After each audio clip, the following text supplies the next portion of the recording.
Brahmamudi serial today episode. అప్పు case నుండి బయటపడుతుంది. అప్పు థ్యాంక్స్ బావా అంటుంది. కళ్యాణ్ కూడా థ్యాంక్స్ అన్నయ్య అంటాడు. రామ్ అందరూ థ్యాంక్స్ చెప్తారు, చెప్పాల్సిన వాళ్ళు మాత్రం చెప్పడం లేదు అనేసి అంటాడు. కావ్య రామ్ గారు థ్యాంక్స్ చెప్పను అంటుంది. రామ్ ఎందుకు అంటాడు. కావ్య అసలు లాస్ట్ మినిట్ వరకు నన్ను ఎంత టెన్షన్ పెట్టారో తెలుసా? అప్పుకి ఏం జరుగుతుందో నాని నా గుండె పగిలిపోయినట్టు అయిపోయింది. దీనికి అంతటికి కారణం ఎవరు? రామ్ గారు మీరే కదా, అందుకే థ్యాంక్స్ క్యాన్సల్ చేశాను.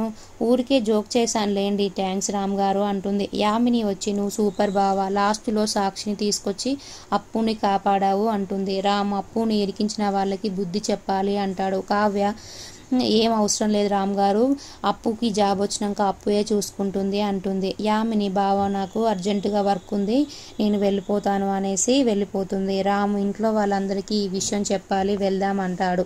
రాము అమ్మమ్మ గారు అందరూ కలిసి భోజనం చేస్తుంటే ధనలక్ష్మి అప్పు జాబ్ మానేయాలి అంటుంది. రామ్ ఆడవాళ్ళకే సపోర్ట్ చేయాలి కదా పిన్ని అంటాడు.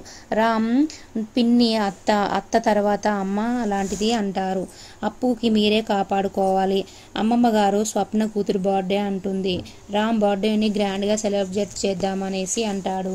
యామిని రుద్రానితో ఆ కావ్యని నేను అస్సలు వదిలిపెట్టను అంటుంది. అపర్ణ కారు దగ్గర రేవతి వాళ్ళ బాబు పడిపోతాడు.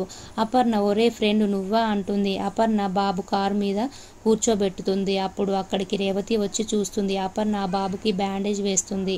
రేవతి వాళ్ళ బాబుని చూసి రేవతి వాళ్ళ అమ్మని చూసి చాలా సంతోషిస్తుంది. రుద్రాని జగదీష్ని చూసి రేవతి ఇక్కడే ఉంది, రాహుల్ జగదీష్ కార్ని ఫాలో అవ్వు అంటుంది. రేవతి జగదీష్కి ఫోన్ చేసి మీరు ఇంటికి రండి, అర్జెంటుగా మీకు ఒక విషయం చెప్పాలి అంటుంది. జగదీష్ ఇంటికి వెళ్తుంటే రుద్రాని రాహుల్ ఆ కార్ని ఫాలో అవ్వుకుంటూ ఇంటికి వెళ్తారు.